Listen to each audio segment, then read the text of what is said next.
नमस्कार. उद्याच्या जागतिक महिला दिनानिमित्त माझ्या तमाम महिला भगिनींना मनापासून शुभेच्छा देते.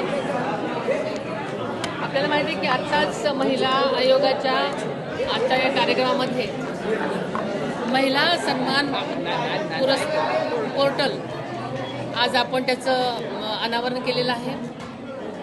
या पोर्टलमुळे महाराष्ट्रातल्याच नव्हे तर सगळीकडच्या महिलांना, मुलींना जर त्याच्यावर कधी अत्याचाराची वेळ आली, सायबर गुन्हे झाले किंवा काहीही असेल तर त्या नक्कीच आपल्या एका क्लिकवरून त्या तक्रार नोंदवू शकतात.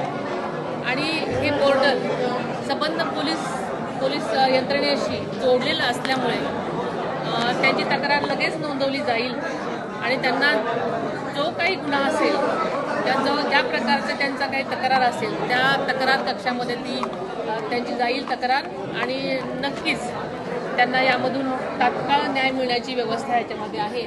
त्यामुळे नक्कीच तळागाळातल्या मुलींना किंवा ज्यांना तक्रार करायला जे घाबरतात त्यांना नक्कीच याचा फायदा होणार. पॉश कायदा यायला पाहिजे असं रुपालीताई देखील अग्रेसर आहेत. तुम्ही या संदर्भात काही पुढे भूमिका घेणार आहात का? पॉश कायदा संदर्भात आणि तो चौथा